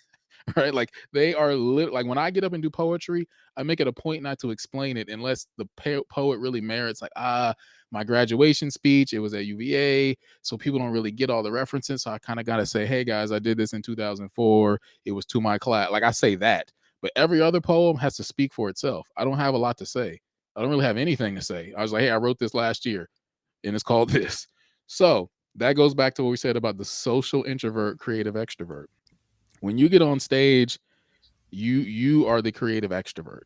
Now, I'd be curious to talk to other introverts because, I mean, other than Pro, there's some people who I've said this to. I think they probably connect with it, but I think you get that pushback from introverts. They're like, no, like I couldn't get on stage. And what we're saying is, me and you just do it so often. We're so comfortable and have been so comfortable. We forget there are people who aren't hip hop. We're like, all right, you're not hip hop and you're not into that, that hip hop mentality.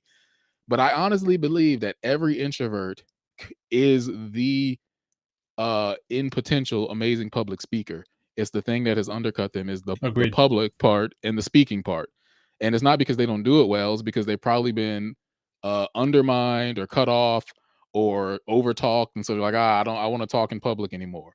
But here's the difference. So when you're on stage or in a presentation mode, it's one directional, or should be. At least on stage, it's one directional because I have the mic, you don't. I'm here to talk, you're here to listen, right? Social situations, it's the opposite. It's like, oh, I talk, you talk, I talk. That's where we're out of control. It's like, oh, great, I have to respond to this person. Then they're going to respond to me, and then they're going to. So when we're on stage, we feel more. At least I feel more comfortable because, like, I'm the expert here. You are here to listen to me. You are to ask questions when asked to raise your hand, not when you just want to interrupt. Now, that's not always the case in certain meetings, but certain things I have done. Number one, I talked about this other episode. I literally bought a stick. Speak softly, carry a big stick. I went to Lowe's and got a stick because I had students, and when they wouldn't listen, I'd have like tap the stick. So one, it gave me a little confidence to be like, hey, I'm not going to talk over you. I'm gonna bang this stick till you listen, and also I'm carrying a stick. So buy some object. I'm telling you, I think introverts do well with objects. There's this guy who's a pickup artist. He would tell guys like, you should wear some interesting article of clothing so a girl could comment on it and then you could start a conversation. So I was like, oh, objects. Like objects are these icebreakers, right? So I think introverts are objective, right? Objects and objective oriented. We want tasks. We want something to do. When I go to an event and it's like, I got to meet people. If I have a task, I feel more comfortable. Like, I got to hand out business cards, or oh, I got to do this. I got to do something basically. So when you're that creative extrovert, you're in the doing mode, and your communication is your body language, but also you're just in another creative mode, whether it's poetry or dance, or I would say public speaking is a type of art, right? I think the problem is most people, when they think public speaking, they think of it as this kind of just like dry, bland communication style. I was like, no, like the ability to get up on stage and use words to like change people's minds, that's an art. Doesn't mean you have to be a poet, but it means you have the power to put words in order in a way that when someone hears them, they go, wow, oh, I need to change my life. Like I need to change my trajectory. So you can only do that when you bring yourself to the equation, right? Like if you just get up and give me information and facts, I was like, I could get this on Google now. Why do I need to hear from you? I want to hear about you. What do you have to say about this? And I know in our overly scientific culture, people go, oh, it's about facts. We don't hear about your subjective point of view. It's like, well, you're going to bore me then. Listening to you talk about facts is the same as reading a book or getting on Google. I can already do that. So flipping the switch, you have to figure out, well, what does that mean for you? I can tell you a little bit about what it means for me. Like when I step on stage, it's like you might hear Beyonce talk about how she turns into Sasha Fierce. Like she has this alter ego, right? And sometimes I think that's hard to connect with because when I think about people who do alter egos or characters, I'm like, what do actors actually do to get in character, right? Because it's such an elusive craft. It's not like putting on a costume and it's like, oh, okay. I mean, maybe that is that. Maybe you do need to put on some different wardrobe or something that's kind of like character, like out of your character. So you're like, ooh, I'm a different person. Because it is interesting how putting on some clothes can kind of empower you, but Totally. not for like the I'm a professional. Like I never Right. felt that when people are like, oh, put on a shirt and tie so you can take a test. I was like, what? No, I'm uncomfortable. But just like So sometimes, you take a test. So you yeah, can I've take a heard. test. I mean, some people do that. They literally think if I feel good, I look good if I feel good, Oh, or I look good, feel feel good if good, I feel look good, look good. good. Yeah. And I was like, no, I feel uncomfortable and I don't want to take the test. I That's feel me. stupid, so I'll probably fail. So, but I do get the idea. Like when people dress up for Halloween or for other events, like you put on, you feel like a different person. Yeah. So I can, maybe there is something to maybe putting on an actual different piece of clothing if that works for you. But for me, there's just something about when I step on stage, I am this other guy. I'm like, oh, Bernard is here and it's time for y'all to listen. Like I feel so confident on stage. Like you all need to be quiet Yep. and I need to talk right now because I'm that guy. Yep. Right. So Bernard is that dude for real. there is some switch in me that goes on. And I think it's because what I said, well, I know it's because of the craft. If I'm talking to you as Bernard, the person who you know as your friend, I feel like everybody else. I'm like, Yeah. oh, I'm just on stage and I'm killing time. Okay, who's coming up next? But when I'm thinking in the kind of like I almost put like a helmet on, and there's this other, I don't know, a helmet goes over my brain and transforms me. It's the craft of the poetry where it's like, oh, I'm speaking truth to you through this craft. Yeah. So you better listen because I'm here with the word, the word of the Lord. Like, Right. I'm here to deliver, I'm here to deliver something to you that you don't have. Yep. And because I feel that command, I'm going to get up here and say it with authority. Yep. So I think you have to ask yourself, what is it that you have as a craft that you can engage into to when you get in front of people, you're like, I'm not me. I'm talking through this thing. This is the last thing I'll say. Right. I think people who are more social talk to. I say introverts talk through. Like we talk through a medium, through a craft. We're indirect. We don't like to talk about, like I'll give you the last example. There was a guy at the same open mic I was talking about. He would get up and do this amazing poetry about his dad and like his ex-wife and his daughter he had. And like, it would be so emotional. Like you could just feel it coming off the stage. And I was like, man, I can never do that. I can never just talk about like my dad, like, because it just wouldn't be authentic. But I could get on the stage and talk about dads and fathers and fatherhood. And I feel like I felt that same emotion that he would feel talking about his dad. So some of that comes, like I said, so he's talking like directly to, but I felt like I was talking more through. It's like, I can't get into the stuff about my dad and my father, but if you let me talk about dads through poetry, I could get into some stuff. So that also goes to just, like I said, knowing yourself. Like I didn't need to be him. I didn't need to be like, oh, let me get up here and write a poem about my dad and my father. Like I would have been inauthentic. So you have to be yourself. It always comes down to being yourself. Yeah, it's funny. Even the ones I have about my son, a lot of them aren't too much about my son. It's about the father-son relationship in general and how amazing that is. Though I will just highlight it with particulars that are true to me. I've even do a song on our Proco album called Grandma Stories, and it's an amazing song, but it's not so. Jay Quo, he's a generalist. He speaks in very general terms, where I'm a little bit more specific. I will use those specific examples to pepper the verse, whereas Jay is a lot of generality. But I say a line there. I say, Grandpa, he misses you. He sits in his chair. Like that was so real for my life. When my grandma passed away, my grandfather was like sitting in her chair at the kitchen. That was so vivid and so like moving to me because he was always in his chair. She was always in her chair. And then I see the switch up and I'm just like, I have to speak on, you know what I mean? Like that picture for me, I feel like you should see it in your chair. Whatever chair you had grandpa in for you or whatever, it doesn't matter. And it's such a big concept. A shout out to Erica, by the way. I have exactly what you have. I have deja vu dreams. I have they're not deja vu like what you said. It's in a series. I was going to say that when I was saying my point. I've said it on different shows. I have the same dream scenario. It's off a little bit each time, but it's always the same thing. It's the same location, the same time frame. People who are now 30 were 12 then, and they're still 12. And sometimes it's this gray matter between 12 and 30. It's like, I know my brain is making them older, but they're still kids, and it's all that kind of stuff. It happens all the time. One thing I would say too, this is interesting, between the Erica point, the point I just made, and the point Bernard just made. It's floating, it's fleeting, and I have to grab it quickly or it will leave.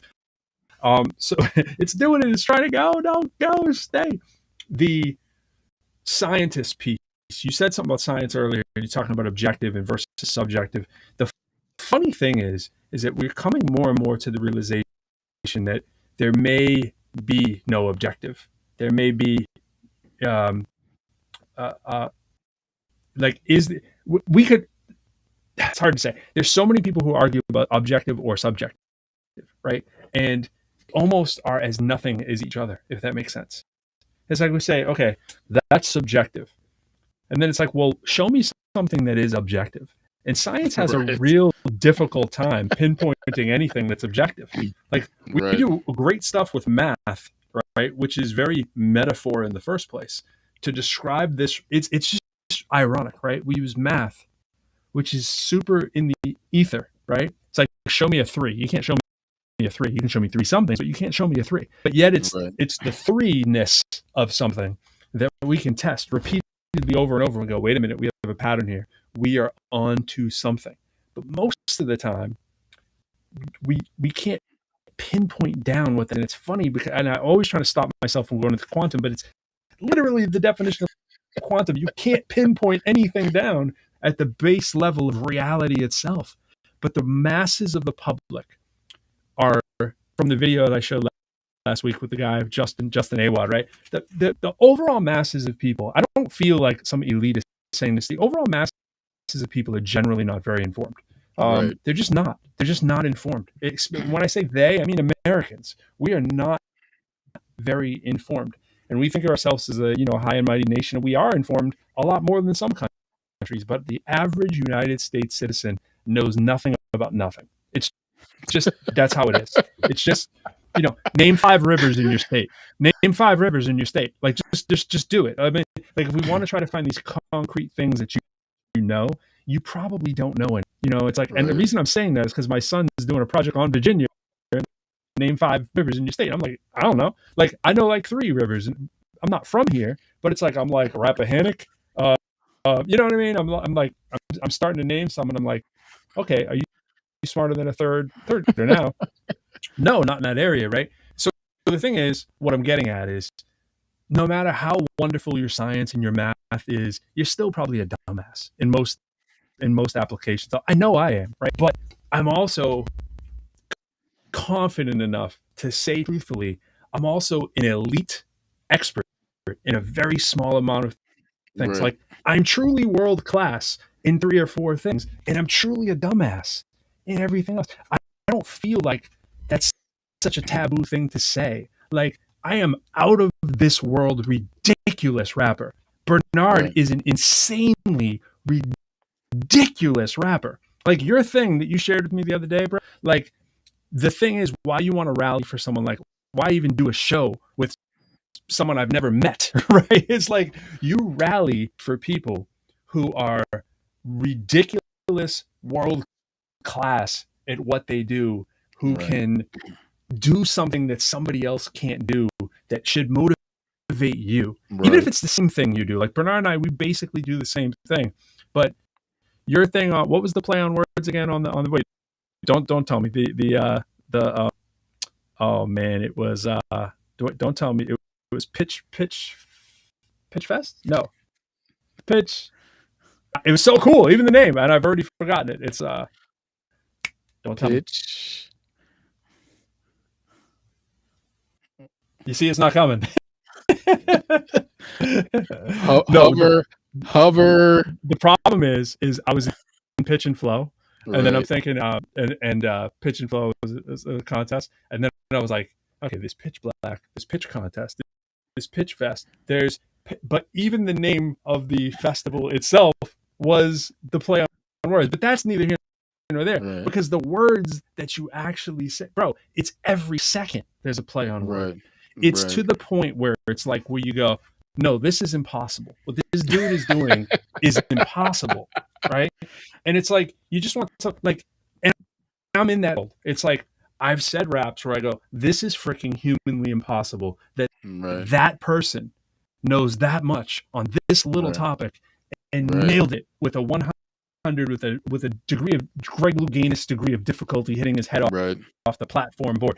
When you see that, you have to go, oh my gosh. And the thing is, we're still relatively dumb on most things that are in the other realm. But we can take that and say, I'm trying to rephrase what you're saying, but it's a long way around the barn while also making sure that I acknowledge the skill that is Bernard. It's like you're packaging that, you're taking that in liquid form and going, he's aware without tooting his own horn that he is that dude, because you Right. can't say the stuff you're saying and not play it back and go, oh my God, that's like some of the best stuff I've ever heard in my life. And I just said that, right? It's like, there's no benchmark, Bernard. Bernard doesn't need to look to someone. He's that dude. It's like, so when you're that dude in any area of your life, it's a transferable skill, especially to the Right. close cousins, which is public speaking, which is all Right. those other things we're talking about. You have to have truthfulness with yourself and say, Yes. what am I ridiculous at or have the potential to be, and go in that area and let the cup floweth over. You know? Well, thank you. Well, as we wrap it up, here, this is what you made me go into. I'm gonna go into the thing. Like everything you just said, I'm gonna reinforce with what I always say, the broken record. Be yourself. That's listen to my poem, God's Hard Drive. It's like you have a monopoly on yourself. So that's how I put it. You are a monopoly. So what you just said is the cheat code. This is what I actually call it. I call it subjective intelligence. People are always talking about like emotional intelligence, and now we're just now hearing about emotional intelligence. I see what you're doing with Hover, by the way. I just had to throw it in. I got you. I just didn't have time to pitch craft with craft. All right. Yeah. Sorry. I had to get that. So subjective intelligence, that's the term I came up with. I was like, that is the intelligence of knowing yourself. How well do you know you? And so when you step, like what you just said is a cheat code in terms of why try to be somebody else? Why try to be an expert in something you don't know when you have the cheat code inside of you? Like you're saying, if somebody can do something from second to second, so how are they doing that? It's like by being themselves, by literally accessing the thing that only they have access to. And you being like, can I do that? It's like, no, but you can do a version of this. And that's what I tell everybody. You're never going to be me. Okay. I have different God-given talents. I have different loves, different passions, but you too have your own version of that where you can combine all those things into one thing. And people are like, yo, how are you doing this? It's like, because I'm just taking all the things that I already know and like, and I'm putting them together in one thing. To me, that's a cheat code. It's like somebody said, here's Michael. It's like the dream team from the 90s. Hey, you want to take Michael Jordan, Max Johnson, Isaiah Thomas, David Robinson, what? I can't even remember. They're just like, you want to take everybody who's best from the NBA and put them on the team? Baby. Don't forget Boston. I mean, who would do that? It's like, oh, us. It's like, you want to go play in over there across seas? It wasn't even a contest. Every day you turn on Olympics, it's like 99-0. It's like, why are y'all even playing? So you as an individual have a dream team inside of you. You're like, yo, I have certain, I had a friend who said, it's like, you have read a certain set of books, had a certain set of conversations, listened to a certain set of songs, watched a certain set of movies that no one else in the entire world has ever done. Put it back out there. That combination of those things alone, you have access to. Yep. And so my question is, why wouldn't you take those things and use them for your benefit if you're doing a public speaking talk? Absolutely. So you could use one of those things like, oh, this is my favorite movie. How can I draw a metaphor between that movie and what I need to talk about on stage? That's just one. But when you start to be able to layer movie, song, conversation, and you start to weave it together, people are like, whoa, like you took me here and then you took me there. And man, but it was all tied together by a single thing. So what you're saying, I think, is hugely important because you're telling people you don't have to work as hard as you think you do. You do, mm-hmm. and you don't at the same time. Like when you get into that area of expertise that is your passion, yes, you have to work the heck out of that thing. You gotta, you gotta extract, you gotta wring every bit out. But what we're saying is stop striving to be something you're not. You're doing double the work. You're trying to be something you're not, and you're working hard to be not good at it. Let me say that again. You're striving to be something you're not, and you're working hard only for the point of not even being good. I mean, and I notice it every time I see somebody do a pitch on stage, for their business, and they're just like, "Oh, my product, it slices it." Like, you're literally copying the infomercials. I'm already tuned out. You're boring me. But when you step on stage and you say something that I would have like, "Yo, you ever seen the movie The Third Man?" Everybody's like, "Oh, what's going on? What Third Man? What's that about?" No, I haven't seen that. I'm pulled in instantly. Just because you're different. Because you didn't say, "Hi guys, so my business is called Introverse, and we're I'm already tuned out. Teachers tune in. Okay, everybody. So today we're going to be talking about polynomial. I'm gone. You know why? Because you're gone. Well, that's right. No, that's you left the building. The moment you removed you and your subjective point of view from the conversation, I'm talking to your brain only. You're a robot. Like Ken Robinson said, we're educating people above the neck, slightly to the left. So when you're just in that left brain thing communicating facts to me, my left brain says, "Yep, I already heard this," or "Okay, Google, thanks." But when your same student who's sitting there on their phone in front of you is going, why? Because the thing on their phone is tapping into both, making them, like you said, making them laugh, pulling out stuff that you didn't think was important. When you tap into you, that's when I'm invested. The moment you leave, I leave. The truthfulness of knowing in your own bag of whatever that your bag is, of what's boring, what's awful. Like you just said polynomial. It's one of the worst words in math history, right? It's like the second that I hear someone say it, I know that my crowd of math students that I'm teaching, I know they're freezing up too, so I just don't say it. And when I do, it's only after I've placated it with, I think when I was a kid, building the little French fry walls around the ketchup and all this kind of stuff. It's like, I got the isolated thing over here. Like, yo, in this case, it was ketchup, but I'm like, I don't want the ketchup touching everything over here. I got it isolated. Right. I don't want polynomial wrecking your day. You know what I'm saying? So I'm going to insulate it and protect it with all of the cool stuff that comes first. And eventually I'm going to say, okay, I know it's coming. Get ready. I know I'm going to say that word. And it becomes a moment of laughter as opposed to a situation where people are tensing up and I'm like, it's coming. It's polynomial, right? And they're like, oh yeah, you knew, it's like, yeah, my awareness of the room, people don't give enough detail when they say read the room. Read the room isn't just the people who are there at that second. It's the generality of what you expect to be in the room compared to the reality that you start to see played out. And I'll say that again. The generality of who you expect to be in the room compared to who actually is. So if you're going to perform and we get this all the time as public speakers, as performers, you're being told there's going to be 1,000 people there and there's 100, right? You're thinking there's a big difference when you're doing a performance between 1,000 and 100. 100 can feel really intimate when you're expecting 1,000, but if you're expecting 10 and 100 show up, you can be overwhelmed.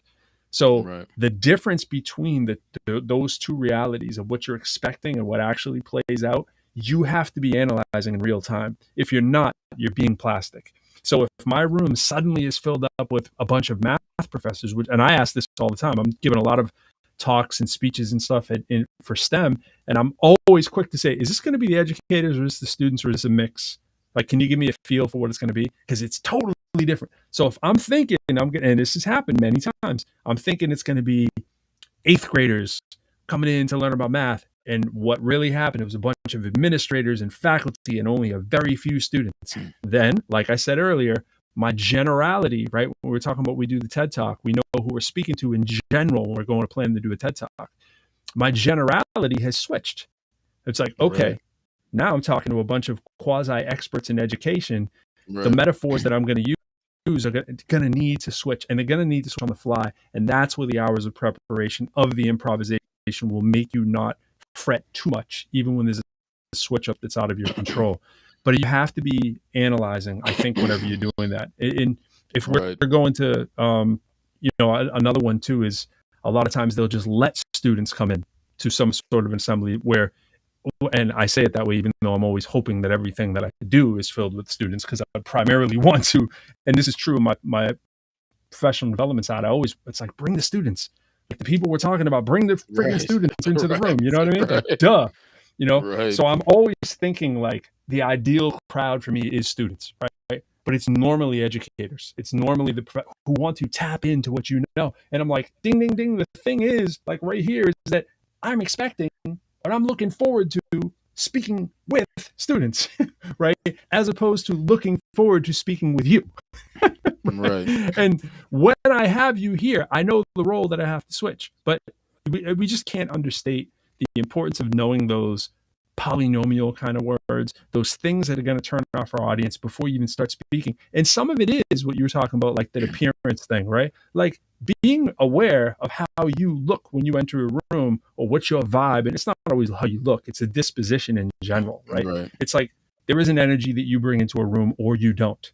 We've all had a condescending person who's slow to answer our questions, and they want to show their superiority, and they do this, and I'll do both parts. Hey, Bernard, how you doing today? I'm doing okay. It's like, that says a lot, right? It says to me, you're either a screw up or you're a jerk, right? Or something's really wrong in your life to answer in that time code, right? There's a lot of vibe that's given off. It's our job to be aware of it. And if we're going to rap, and if we're going to do comedy, and you should have those on your shelf to choose from. You shouldn't, and I don't want to preach, but it's like, if you're going to do an effective public speech, you should feel that you have access to those things, because those are key rhetorical devices that you should use. When we study the classics of rhetorical devices, the first thing they're doing is saying, yo, have your stuff memorized, right? Memorization is a huge piece of rhetorical device, but there's also a whole bunch of other crowd participation kind of dynamics. There's knowing the crowd, knowing the room. There's a lot that comes into play on words is a big piece of rhetorical device too. So having all this stuff right at your fingertips, ready to go, that you're analyzing in real time, you better feel at least comfortable that you can be slightly passingly funny, because if you think you're a stiff, you probably are. You know what I mean? And it's like, you need to do work on not being a stiff, unless you want to. Here's another way to succeed: only speak to stiffs, then you'll be fine. You know what I'm saying? Yeah. Well, last thing I'll say, you made me think of, I was scrolling on Facebook, and one of the women who was a speaking coach or like she was a coach over all the coaches when the TEDx I did. I just saw her post something the other day. She said when she brings in clients, she does the like paper test or something. Like she takes away their test or the paper that they have memorized, because she was like, memorizing is like the first way to like kill, like you say, kill the vibe. She's like, I want to see what you can do without the paper, just like what's in you already. And yeah, that's the thing that I think has definitely been taken out of students, people in general, is this, oh, just have your crutch and your paper in front of you. I mean, especially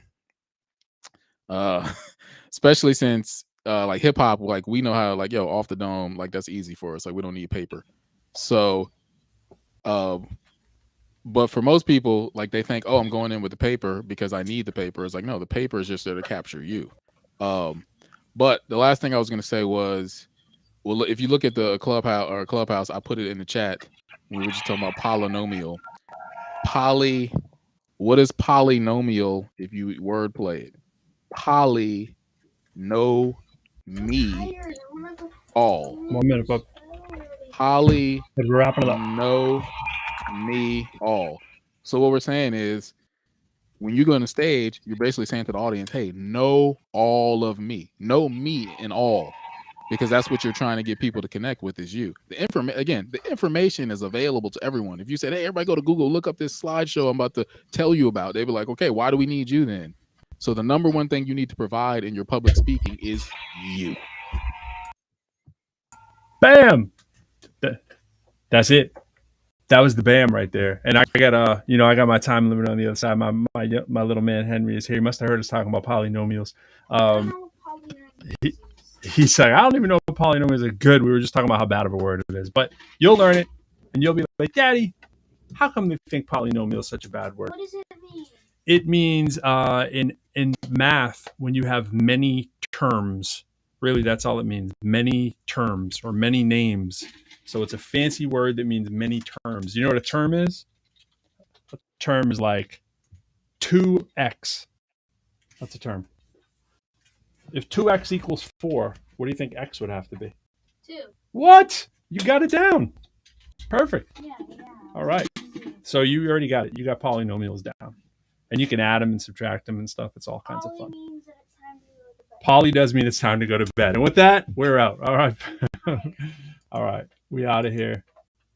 Episode 22 is in the bag. 22 twos. And we are out of here.